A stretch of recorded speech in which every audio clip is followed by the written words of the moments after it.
Thank you, RPG. That was a beautiful story, man. I got lost in it, my bad. No, you're good. You're totally good. Hi, everyone. I'm Biko Wright. It's my first time talking to such a big group like this. Yeah, And, there's a sweater. Yeah, I'm excited. I've got a little bit of pictures put together here. Nothing too fancy, I'm a little technologically challenged, more of a sticks and rocks kind of guy, So bear with me. I did my best on the computer stuff. But I just wanted to kind of talk to you, tell you about my background, my upbringing, and tell you what led me onto the first show I did, which was Alone, and then ultimately what got me involved with Expedition Bigfoot and so forth. So thank you for still being here and hanging out for me. That's awesome.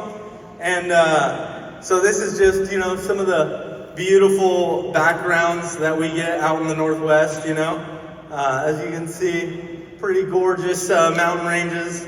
And, growing up, I spent a lot of time in the wilderness with my father and my mother. I think the first time I went backpacking was when my mom was pregnant with me. So, after that, I went out probably when I was about 5 years old, my first backpacking trip, and I hiked my little heart out until my feet were covered with blisters. Parents kept trying to pick me up, and I was like, no, I got this, and that's kind of where it all began, and as I grew up, we spent more and more time in the woods, and just camping, backpacking, and as I got older, my dad started, bringing in some of the survival training and stuff like that. So here is my mom, my brother, and I, when we were on one of those early camping trips. I'm not sure how old I was around here, but that's kind of some of the background there. And then this was our adventure vehicle. We had one of those badass old 4x vans. Thing could go anywhere. Had 2 gas tanks. And that was kind of our exploring vessel for the early part of my childhood. We spent a lot of time driving that thing all through the mountains, getting to remote places, and then putting a pack on and getting out there. Here is some more beautiful scenery from some of my adventures. And I'm just trying to kind of give you an idea of where it all started, and then I'll get into the more interesting stuff, But this is, here's one of me, my dad, my mom, my brother in that classic van, which is still around, I must say. And my brother started taking on restoring it. And once he was a few $1,000s into it, he said, screw this. And there it sits on his ranch ever since. But I've just got a few more pictures of young life. There's us out in the desert. My dad used to host survival meetups out there where he would bring a bunch of his friends out, and they would kind of have a curriculum of training they would do. And it was everything from, basic survival stuff, fire starting, first aid, and then there was a lot of firearms training and rappelling, stretcher carries, gas masks. My dad's a bit of a prepper, so we did all that stuff from a young age on, and I was always happy to be in the stretcher when I was a young kid, get carried around. But very, very weird upbringing.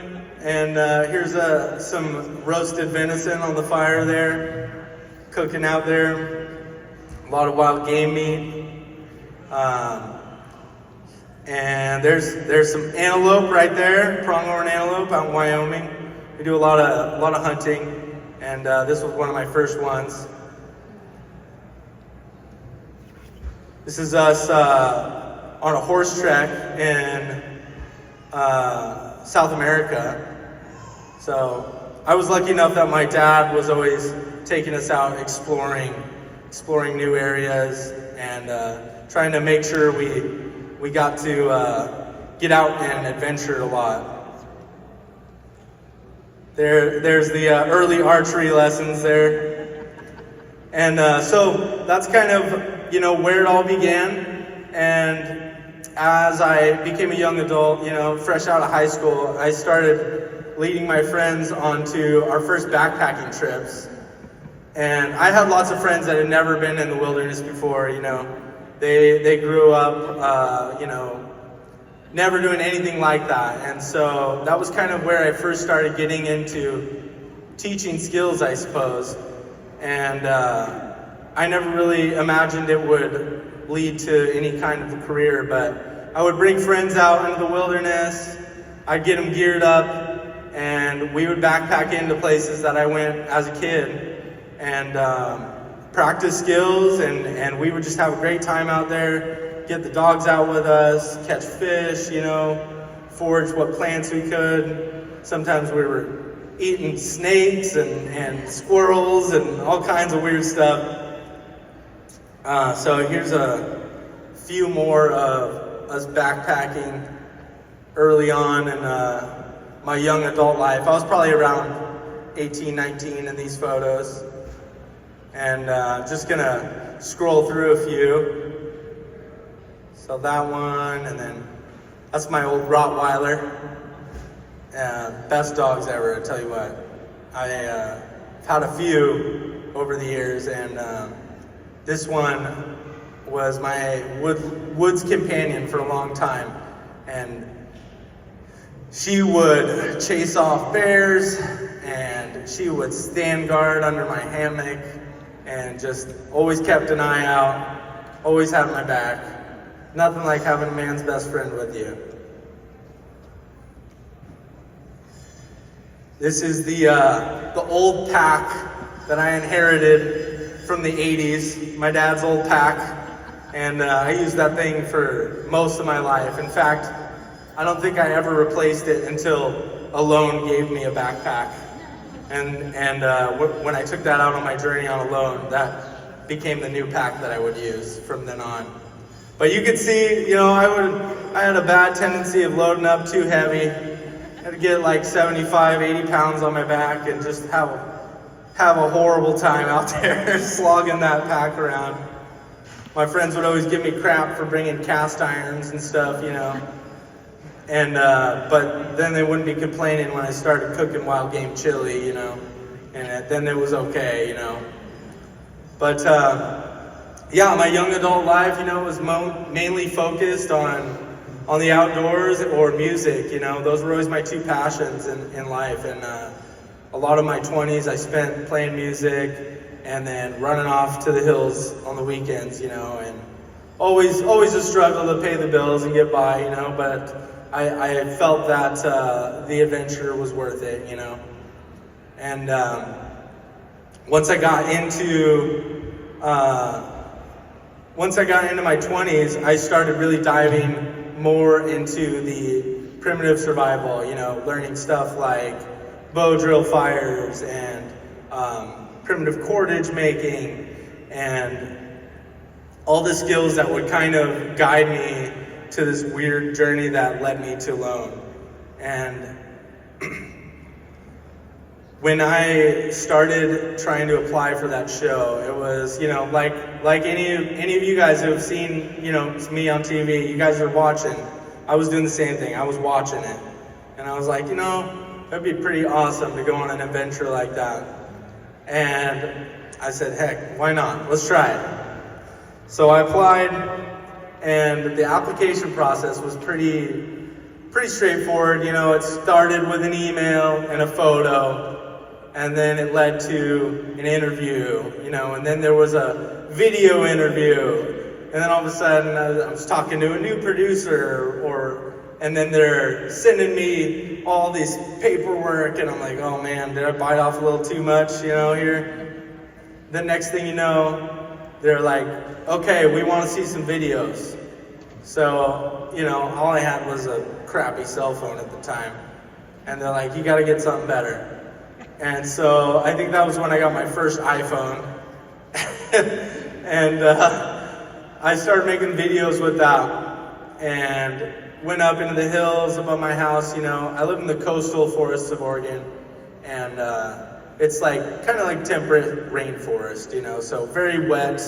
We probably only have about 3 months of warm sunshine weather, and our summers get up to the 80s. That's about it, So, I got up in the hills and I was working on stuff like trapping, showing videos of me trapping and fishing with hand lines and whatnot, because they don't want to see you using fishing poles. They want to see you roughing it with bare minimum. So I put together all these videos, and I brought in my personality and my humor, and I think that's really what tipped the edge for me was having a little bit of that personality and humor. And they just loved the videos I put together. And after jumping through so many hoops, I finally got on the show. And there's a shot of all of us out there. On launch day, there was fires raging all around on the West Coast, and so it was super smoky and looked apocalyptic, And all of us were just kind of, oh man, this is the real deal now, we're in it. But I wanted to show you some of my photos from when I was training for Alone. And right here, this is the only words I've got in my whole thing here, all right? So bear with me. But yeah, the training for Alone, I was focused on food procurement. I was focused on friction fires because I didn't want to rely on friction fire. You can choose to take a ferro rod, which I was selling in my booth earlier today.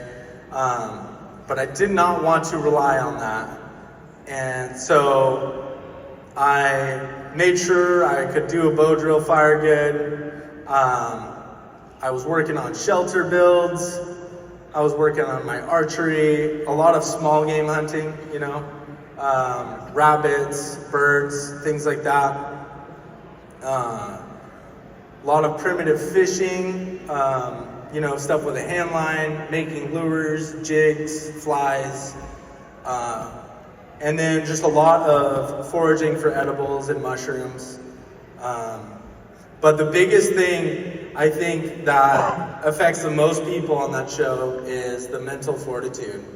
And you can have all the skills in the world, but if your mind isn't strong, if your mind isn't ready for it, it will make you crumble faster than anything.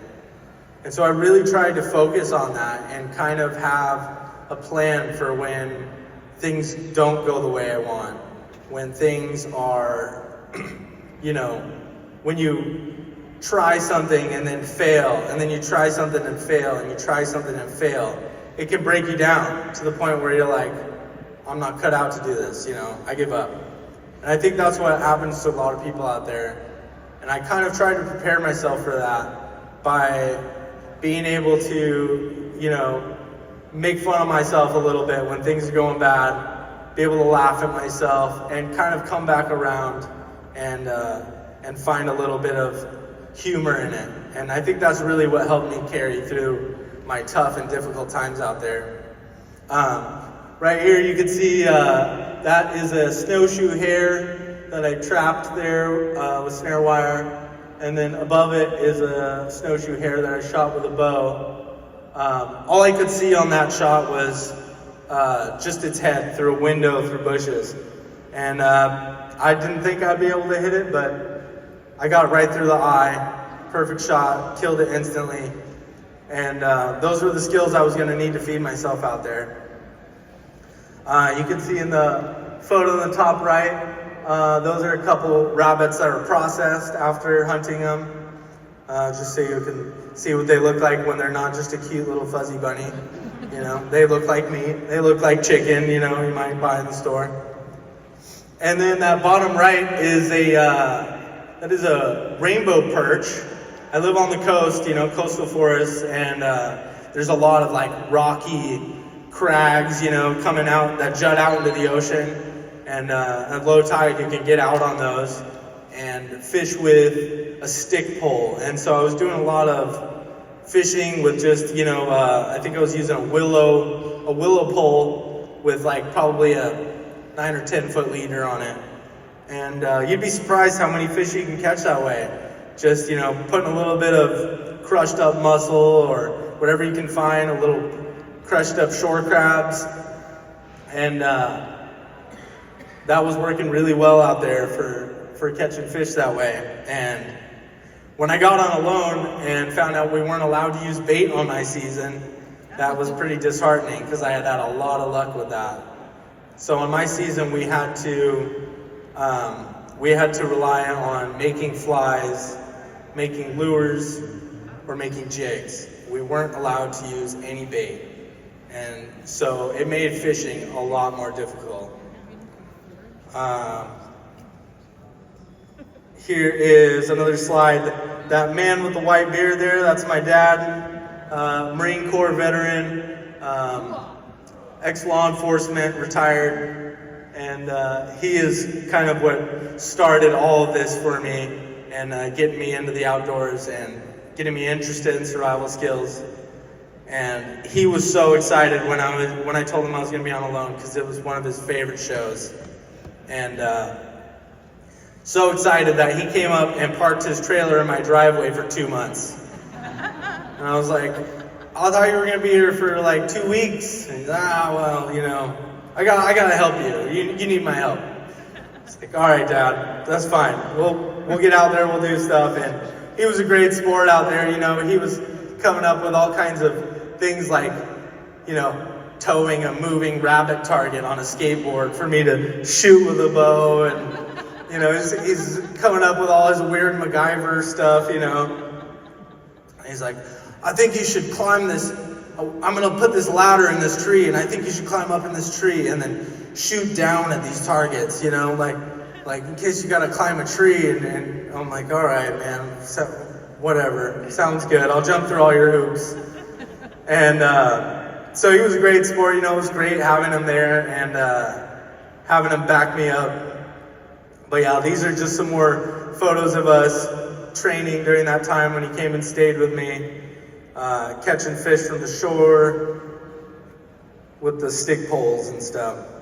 And then I did a lot of shelter building. So this shelter is one I had built in the hills over my house. And on a loan, you're allowed to use a tarp as part of your roofing as one of the items. And this one is all natural material. And so on this shelter, it was kind of like a A-frame style with it had a fire at the front and kind of a reflective wall. Those logs in the front there were kind of to reflect the heat back in. And the shingling on the roof there is all from fallen trees, and you kind of just have to layer one over the other so that the rain rolls off the next one onto the next one. And then under that is a framework covered with thick slabs of moss, because in my area there's moss everywhere, and you can roll it up like a carpet, you know. You can just peel it off the forest floor and roll it up and carry a roll of moss over and then throw it over the shelter. And it works really good as insulation. It's great to fill in all the cracks and make sure your shelter is nice and warm. And then I also had a whole lot of sword ferns in there, which grow all over the place where I live. And the slide next to it, that is a primitive fishing spear and an invasive bullfrog, which I like to call swamp rabbit, because it kind of reminds me of rabbit, but with a little bit of a swampy taste, you know. I'm sure out here in Florida, you guys got plenty of bullfrogs, I imagine, right? Oh, yeah. Yeah, and so we have them in Oregon too, but we're not supposed to have them in Oregon. at least not in the area that I'm in. Some more of the training. Here is a shot from the front of that shelter. I went and stayed in that shelter for a couple nights when I was up there training. Those are duck targets on the bottom there. I was really trying to hone in on being able to shoot small animals because I grew up as a big game hunter that hunted with a rifle, and I wanted to make sure that my archery skills were good enough to hit small game, because the odds of getting a big animal on a lone are pretty small. I mean, out of 80, 90 people, there's only been 3 people who bagged big game on the show. And maybe it's more than that now. I think, 4 now. 2 moose, 1 muskox, and 1 deer on my season. The guy who won got a deer. But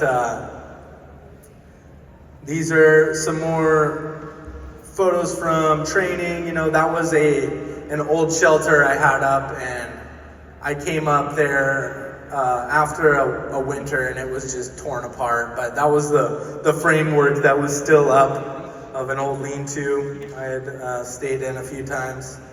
Some of the archery practice my dad was having me do from up in the tree, shooting down at the deer. Little did he know I wasn't going to be shimmying up any giant spruce or fir trees, to shoot from. Even though I would have liked to get out of the grizzly's way a little bit. But, and then here is a slide of me with, I think that was a pink salmon, and hand line in it. I don't know if you ever hand lined fish, any of you guys. Anyone ever done a hand line fishing kit? Yeah. So it can be fun when you get a bigger fish on there. I never got to hook into anything that big on a lone, but I did hook into a bull trout once. That was probably pretty big, and it got the best of me. I lost more fish than I landed out there because of the barbless hooks and the homemade jigs and lures. But all those mushrooms up there, those are kind of some of the common ones in my area. So the yellow ones there are chanterelles. And then the big orange, weird, alien-looking ones, those are lobster mushroom. And they're actually a parasitic fungus that takes over other mushrooms and turns them into lobster mushrooms. Really freaking weird, but they're delicious. And then those little white ones underneath, those are called puffballs. And those grow all over my area too. And then to the right of those is chicken of the woods, which I'm sure some of you guys have heard of that one. Here is right before we went out, and you can see, there's some tough people up there, and coming into it, some of these guys have hunted every big game in North America with a bow, and I'm out there like, I've killed rabbits and grouse, I got plenty of rabbits and grouse with a bow. What's up with that, And going out there, it can be intimidating going up against people you think are a lot more talented than you, and just kind of going out there and having the confidence to still give it your best with people that are like, I've hunted every animal in North America with a bow, it can be a little intimidating, but I went out there and did my best, and I outlasted a lot of them. So this was a shot from when I was out there. I actually found a piece of steel that I was able to forge into a knife. And I do a little bit of home forging, make knives, tools, jewelry, that kind of thing. And I wasn't sure if I'd be able to do it, but I thought it would be such a cool thing if I did run into metal. And then about 3 weeks in, I found like what looked like kind of like a washed up telephone pole, like something that had somehow ended up in the lake from somewhere else, and it had about a 9-inch long spike in it. And I pulled that thing and I was like, I'm gonna try and make a knife out of this.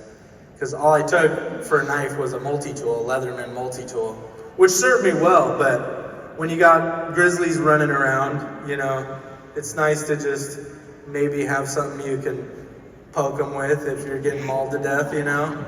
And just like, hey, stop mauling me to death, you know? So I spent a couple nights forging this knife. Every evening I would work on it some, and I'd work on it during the day some too. But eventually I had a pretty cool little trench knife. Here is a slide of my makeshift cabin that I built out there. And if you look, I think there's a laser on this thing somewhere. Is there? What's the laser button? Is that it? Oh, no, I turned it off. Sorry guys, it's over. But I had a little stone fireplace on the side there, and so I was able to kind of put together a fireplace when I discovered a nice deposit of clay in the side of the hillside. And the way I stumbled upon that was by slipping and falling in it. And so it ended up being extremely valuable, and I wouldn't have been able to build a nice fireplace without it. You kind of, once you use it as mortar and put it in all the cracks, then once you've got a couple of fires going, it kind of bakes it and hardens it all together. And it's just really useful stuff out there. This is a picture of the shelter from the front, and you can see that you know, it's pretty hodgepodge. You know, I didn't really care too much about making it look pretty. But it was warm and it had walls around me. And the reason I chose to do kind of a log cabin style was because so many of the grizzlies that were roaming through my area, they had us all freaked out, you know.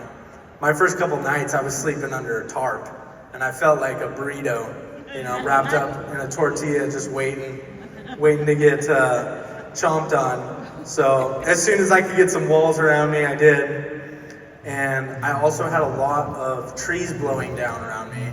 And I figured that this shelter would be better to withstand a tree falling on it than some of the other easier to make stuff like A-frame, you know. And it took a lot of calories cutting and hauling all those trees. And at first we weren't allowed to cut too many live ones either. We had to only use deadfall. So I was dragging it from all over the woods. And then at some point they sent us a message on our GPS like, oh, you guys can cut live trees now. So I'm like, cool, thanks. Now that I'm, you know, most of the way done. Here's a slide of me on the inside. That's my little fireplace there. Had some big slabs of rock that kind of lined the hole of my fireplace. And then here is some photos of me freezing.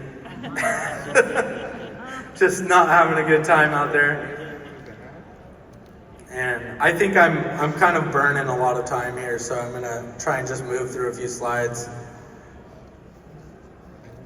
Here's me hauling some of those trees.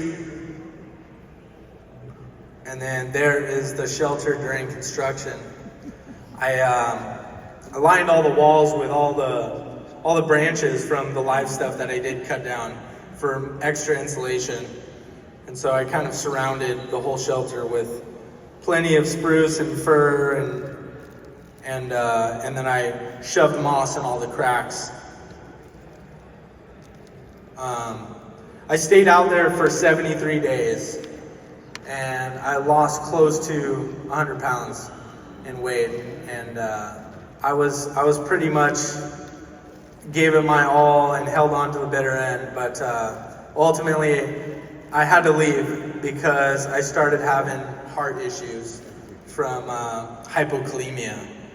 And I had pretty severe hypokalemia from a lack of potassium in my diet. Wow. So eventually I had to call it quits and be flown on a helicopter to a hospital. because the nearest hospital was like 5-hour drive through snowy mountains away, and so they stuck me on a helicopter, and it was a 45-minute flight. And while I was on that helicopter, I'm thinking to myself, great, I'm gonna die before I get to call my family. Because we took off in a blizzard, and the helicopter just goes sideways as soon as it leaves the ground. It's my first time in a helicopter. I'm already freaked out because of the heart issues, you know. And then all of a sudden, I'm just sideways in a helicopter, you know. Eventually they got me in the hospital, and after lots of testing and stuff, they found out what was going on. But this is me packing my bag and leaving there, 91 pounds lighter than when I went in. It was really, really heavy, hard moment. I didn't want to quit. I knew I was close to the end, and I did believe that I was the second to last person at that point, and I knew that I was probably giving up the win by leaving. But after pushing it several days with that medical issue that was going on, I knew it was getting worse every day, and I had to go. But here is a slide of some of my gear from the adventure, some of the stuff I made out there. You can see down below the axe there is my forged knife, and some of the cooking utensils and things that I made just to pass the time. And then all of a sudden, after getting back from that crazy adventure and dealing with the mental state that I was in after spending so much time by myself and not interacting with other people, coming back, it was really, really just hard to talk to people. And I just kind of felt like I lost a lot of my social skills. And I don't know if I've regained all of them yet, honestly. But then I was suddenly thrown into the new adventure of fatherhood. And so I had twin girls to welcome me back into the society. So that was a whole new adventure, as many of you parents out there can imagine and know.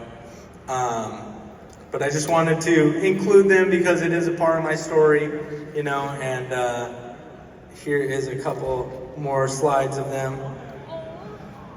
Me out in the woods with them, and now they're my little adventure buddies, and they go out and hit the trails with me now. But that leads me into Expedition Bigfoot, and this is the first night talking to Maria and kind of telling her about myself and going over, some of my experiences. And I forgot to mention, because I was rambling, but while I was on alone, I heard powerful vocalizations that didn't go with any of the other animals that I was hearing out there. And when it happened, I was so freaked out by it because I had already been dealing with grizzlies, and I had been hearing the wolves and, hearing all the other sounds that were out there. And then there was these powerful, screamy howls that went on one night for about 30 seconds. And I knew then that I was probably, I said to myself, I think I just heard a Bigfoot. And I started to get freaked out, because I'm out there by myself, miles and miles away from anyone. And I kind of had to compartmentalize it and I kind of put it in a box. And I was like, I don't want to think about that right now. I got enough to deal with out here. And so I forgot about it. I forgot that it happened until I was, a couple months into being back home. And then I remembered. I was like, oh, wow. I forgot that happened, that I heard those powerful screams, nothing like anything I had ever heard in the woods before. And so I started diving into the Bigfoot rabbit hole, I'm sure many of you know what that's like, just, researching the BFRO websites, looking up stories, looking up documentaries, all that stuff. And my dad was big on Sasquatch already, and so, he started sending me all this stuff, when I told him about it. And then when I got reached out to about Expedition Bigfoot, it was because one of the producers of the show, he tried to bring me onto a different show that he was doing, and it ended up falling through. But then about a year later, he came back to me after Ronnie had left the show, and he said, "Hey, we think that you could be a great role for this," and he's like, "I think you have a good skill set for the next places we're going." And of course, me being the adventurous guy I am, I jumped on board. I was like, "Let's do it, man." And then I told him about my experience that I had out there, and that was all I needed to connect the dots right there. I was like, I had my own, what I think was a Bigfoot experience, and that was it. I jumped through all the hoops they needed, and I got on the show, and next thing you know, I was out there with Maria, talking to her for that first night. Here's a photo of us looking super sexy, But yeah, and I didn't know what to expect going out there. That the last show I was on, I was by myself. It was self-filmed, so I really didn't know what to expect with like operating with, a camera crew and all that, and it was a lot to take in at first, but after, a few nights, I started to kind of get more comfortable, and me and Maria started getting along real good, and here's us creeping on the camera crew, trying to spook them out a little bit. And as we went on through our journey and kind of bouncing ideas off each other and stuff, I started kind of being able to lean more into my side of the knowledge. And, she was always coming at it from a scientific approach, and I was coming at it from a woodsman approach. And so there was a lot of bridging the gap between us with stuff like, different ideas we had on what we could do, or, what I thought a creature of this magnitude would be, eating out there, or what it would be behaving like, where it would go. And so it ended up, I got more and more confidence as we went on in the fact that I was bringing something valuable to the table.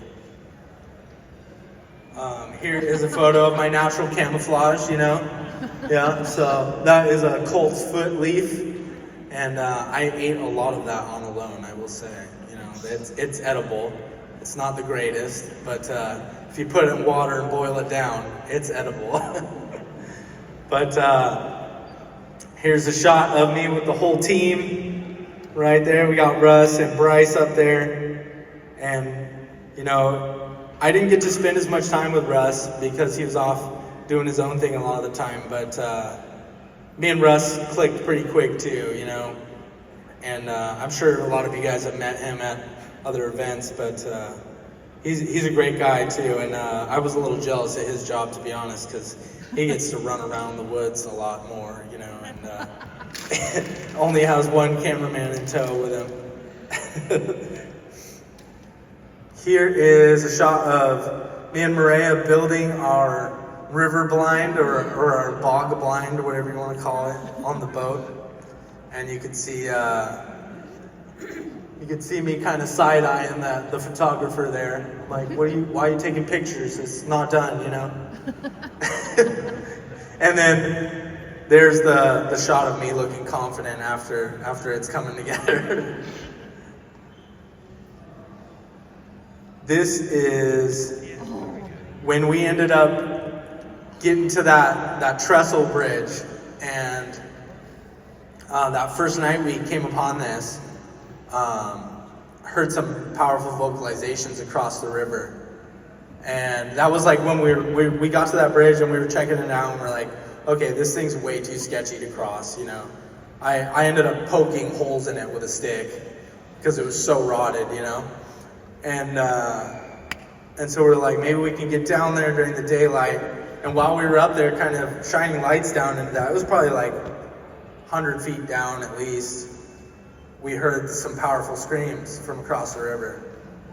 and kind of raise the hair on the back of your neck, screams. And then all of a sudden I hear rocks clatter on the shore like they were thrown from the other side. I'm like, did you hear that? Did you hear those rocks clatter on the shore? I'm like, yeah, what the heck was that? And then there's another rock throw.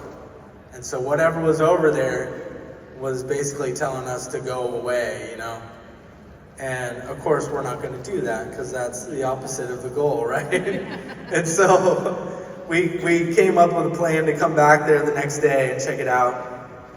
And when we got down there during the daylight, the other side was just unscalable. It was sheer. It was, it was sheer cliff and a lot of like sandstony, silty stuff, Nothing you're going to be able to go up. And so that kind of confirmed that it wasn't like a rock tumbled down the shoreline, Something was thrown from the other side and then clattered on the rocky shoreline on our side. So we ended up coming up with a plan to get in the water and kind of float downriver to try and find a spot where we can cross and get back up into the forest and then backtrack over there. And, it didn't take me long to be convinced to get in the water because I'm a little bit of a polar bear when it comes to cold water. So I was absolutely game with the plan. And I was pretty excited once we got out to be able to use my little ferro rod and start a fire. I was like, you guys are gonna let me do outdoorsy stuff? I get to do some bushcraft stuff? Awesome. So we got to build a fire together, teamed up on it, dried ourselves off, and then up into the woods we went. There's just a closer up photo of me worshiping the nice flames that were drying us off. But it's just, I feel like my time on Expedition Bigfoot just kind of opened up my mind to more of this journey of diving into Bigfoot research. And I'm coming from a sort of survivalist outdoorsman background, and now I'm diving into this, and I'm super excited, and my experience out there only brought up more questions for me and more curiosity. So I'm really, really hoping that we get to do another season and that I get to go back out there with them, because I am just itching to get back out there and see what I can find. And I just want to give a little bit of time for you guys to ask some questions. This is the end of my terribly put together photos.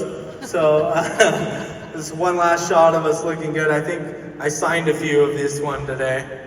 But I'm hoping that we get to get back out there as a team and that we can really find some credible evidence. So thank you guys for listening to my rambling. And I just wanted to open up to any questions you guys might have. So, does anyone have any questions? Have you done any rappelling before?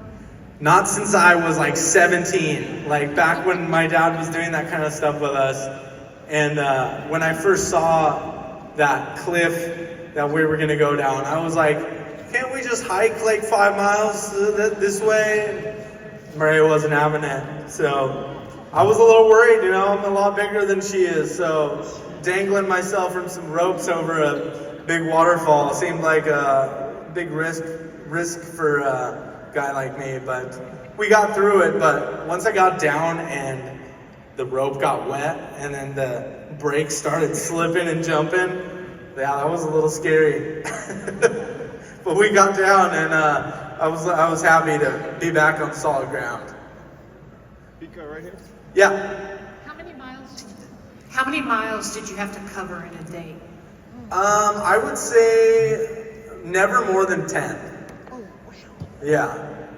10 is about my max, to where I'm like, okay, I need to take a sleep now, Like once I get 10 miles, I'm like, things start hurting, feet are getting hot and like pre-blistery, you know. So that's usually when I'm like, no more. It's time to rest, you know. Anyone else? The last episode of Expedition Bigfoot, that video that Russ was showing everybody, and it showed something bipedal walking through the forest.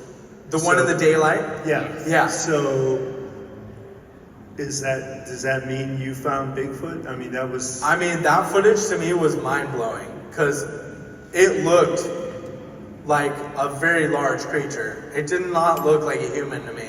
Right. And it wasn't a bear. No, it was clearly not a bear. Right. Legs were too long. So what was the consensus of your team after you saw it? When I saw that footage, I was like, that was a Bigfoot, 100%. But the others were still on the fence. And I think we were all kind of collectively feeling that, you know. So you found Bigfoot then? But we didn't get a close-up, you know. We didn't get a good view of it, and I won't be satisfied until I'm looking it in the eyes. You know what I mean? Is there going to be a next season? I sure hope so. Yeah, I haven't heard anything yet, but I sure hope so. You have to.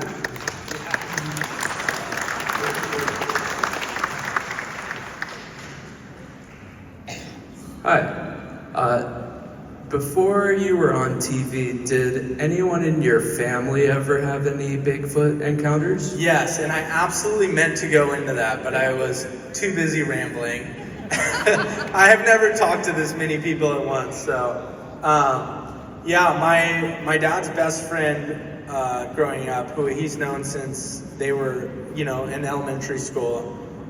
He's an avid outdoorsman. He teaches survival skills at some of the primitive skills gatherings around the country. And he had a very, very interesting story where he was hunting in southern Oregon, and he was staying in a teepee for a few weeks, maybe a month. And he started having something coming around his teepee at night and breathing heavy. He said it sounded like heavy footsteps. It was breathing heavy. It said the worst smell he's ever experienced. You know, we've all heard about the smell that these things can make, and he said the smell was just terrible, and he would hear this heavy breathing and grunting. And then the weirdest thing to me was there's these huge abandoned like logging tires from some old machinery. And this thing was picking up tires and slamming them down on the ground. And he said he was sitting in his teepee holding his .308 rifle, which is good enough to kill any North American game, right? And he was just scared as heck. And he said he just sat there in his teepee as quiet as he could, holding his rifle, listening to this thing slam a probably a couple 100-pound tire on the ground. And when I heard that story come from such a credible person, that's when I first was like, whoa, this is a real thing, you know. And like before that, I had heard stories and stuff, but I kind of always just took it as stories, you know, like, oh yeah, just trying to scare the kids, you know. But when I heard him, who was someone I looked up to as a kid, and a very credible person, and he told that story, I was just blown away. And then my dad had another friend, and he was staying in like a little shack cabin, you know, on a trip with his girlfriend, and something came and was pounding on the door, and then was grabbing the like little metal chimney and like pulling it up, like to where it was like pulling up through the roof. And this was just like a little one-room shack, you know. It was real small, probably 6 or 8 inch around, you know, tiny little wood fire stove. And it was actually pulling this thing out of the roof. And he said he was just so scared that, you know, he had his girlfriend there, and she was freaking out. And all he had was a K-bar knife with him.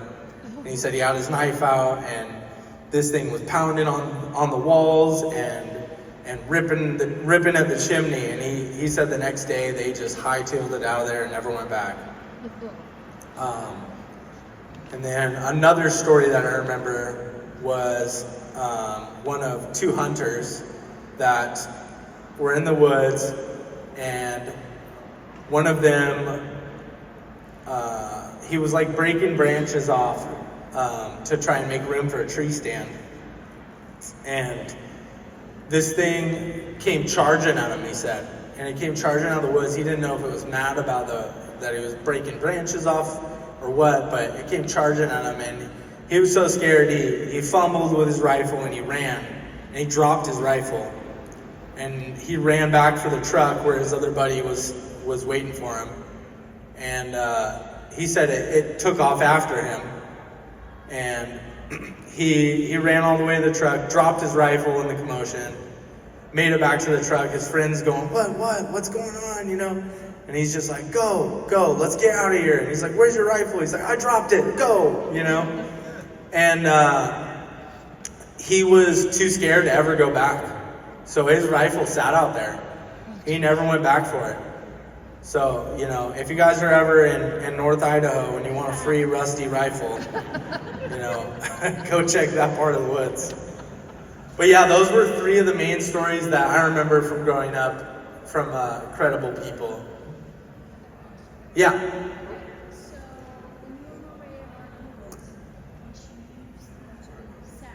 Mm-hmm. The call sound.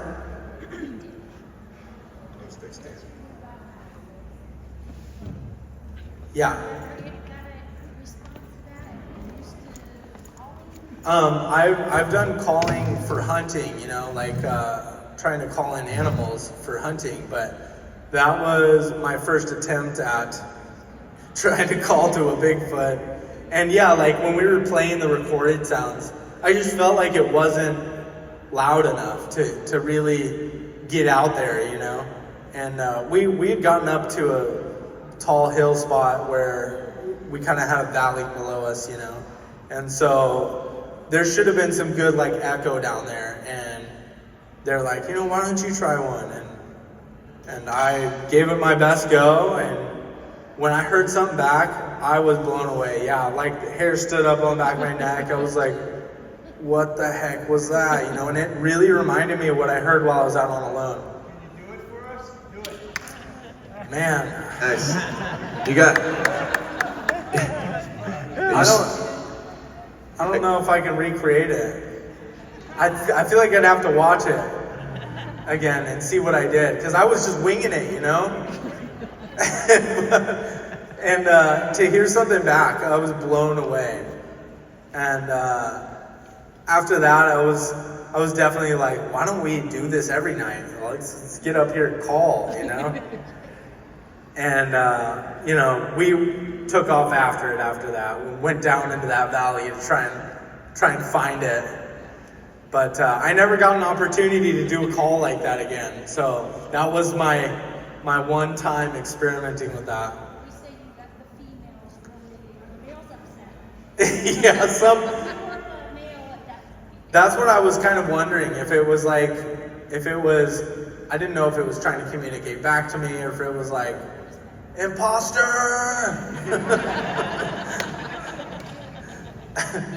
But yeah, that was definitely one of the cooler moments for me, was hearing that come back at me, and just hearing it echo through the valley like that.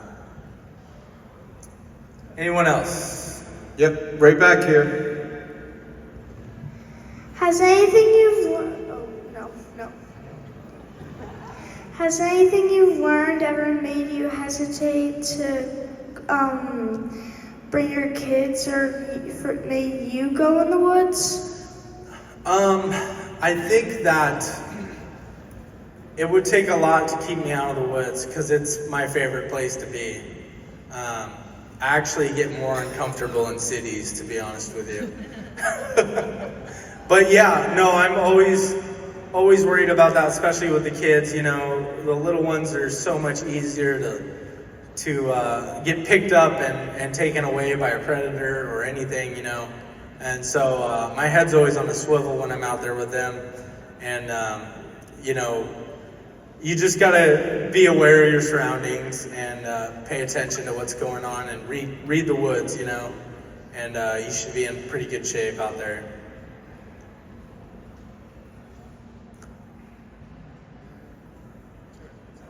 Is there any tech that you would like to have as a master of bushcraft from Expedition Bigfoot? Is there any tech now that you would consider essential to going out there?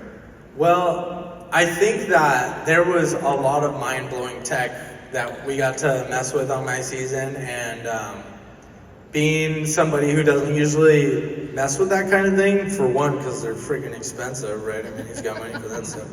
But also, just, it's like so many of those things were just mind-blowing to me, where like explaining LiDAR to me, and I'm like, okay, that kind of makes sense. How does it work? How do we implement this, you know? And I really liked the LiDAR system. And also the drones were super useful too. I forget what they called it, you know. All that tech stuff is just, it's a different world for me, you know. But I would love to mess around more with that advanced LiDAR stuff, because that was just really cool, the way it can map out the entire space, you know? Yeah. There you go, sorry. Hey, Big. Hey, back to the question with the LiDAR. You and Maria, your camp kind of trashed a few times. Yeah. So then you brought the LiDAR in there. My question is, why didn't you guys try gifting to bring them in closer? You know, I had heard about gifting, and I was a little surprised we never experimented with that on the show while I was there. At least I didn't personally, but I think that I heard some of the crew had maybe left some stuff where we had seen things before, like apples and things like that. I don't think it ever made any of the show because we never really got anything from it, but I believe somebody did leave some gifts out and try to bring them in that way. Okay. I have heard that works though. So, if you look behind you, you can look into Bigfoot's eyes. Look behind you. Yay! Whoa! And then, what's the scariest thing that's ever happened to you on either Alone or Expedition Bigfoot?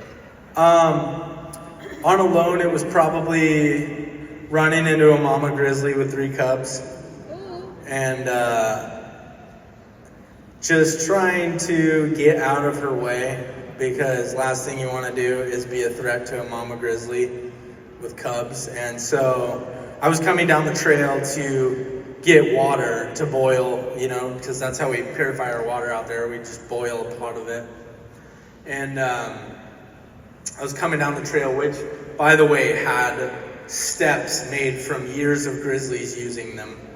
And so this was like a heavily used grizzly trail, because the area we were in, they come there every year for the salmon run.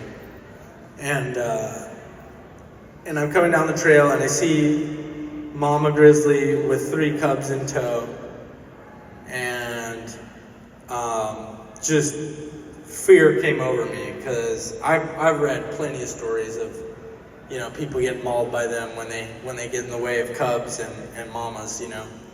So I just kind of tiptoed backwards as quietly and calmly as I could, and I went back to my little shelter, which was probably about 40 yards back, and I went in there, I closed the door, and I lit a fire. And thankfully, she just moved on past, and I heard them as they went by, because my shelter was situated between the shoreline, which was about 30 or 40 yards down from me, and then I had a grizzly trail that cut through, because I was kind of on a little peninsula, and the trail kind of cut through so that they didn't have to walk around the shore. And so I had grizzlies going both ways. I was kind of in between two grizzly highways, and I would hear them all the time. And kind of when I would run into them, I kind of used the shelter as just a barrier in between me and them, so that I wasn't out in the open where I could get bluff charged and stuff, But yeah, the grizzlies were by far the scariest thing on Alone. And on Expedition Bigfoot, I would say the time where I saw something come down the hill when we weren't even filming, and I didn't really know what I saw, and I tried to explain it away to myself. And when I got up there and nothing was there, I was expecting someone to be messing with me, and I had the full hair stand up on the back of your neck feeling. And when I got up there was no one there. And then we found a track, 2 different tracks, and there was one coming in and one leaving. But during that moment, that was my first hair stand up moment out there on my time on the show there. And that was probably one of the scarier moments for me, because a lot of the stuff I'm used to, like mountain lions and bears and stuff, I'm more accustomed to that kind of thing. And Bigfoot is more of an unknown for me, When you when you call out to Bigfoot, would you do a howl or would you do a screech? Because whenever I do it, it's a screech. And one time we actually did get a response back, so what would you do? I've heard both.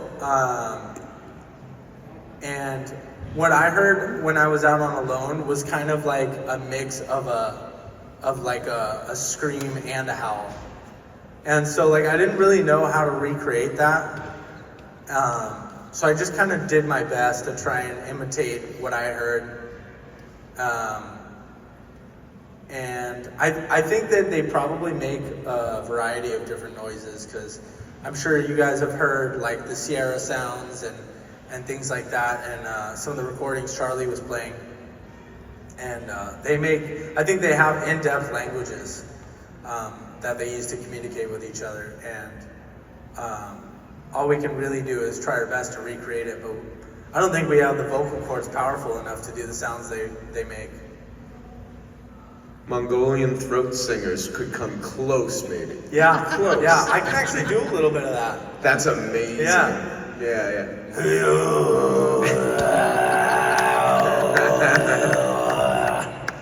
That's good. That's good. We have one more question for you, if that's cool, sir. Random question.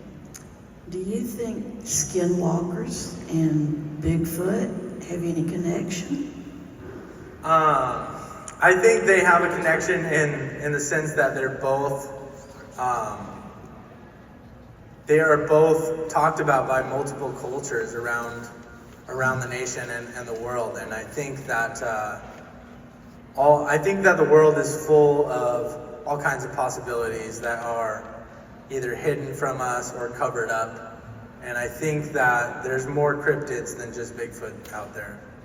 And I haven't really dove down the skinwalker rabbit hole, but there was a few people who had worked on that show who were working on Expedition Bigfoot, and hearing some of the stories that they told me were there was some weird stuff going on out there on the Skinwalker Ranch show. And a lot of the stuff I heard was very intriguing.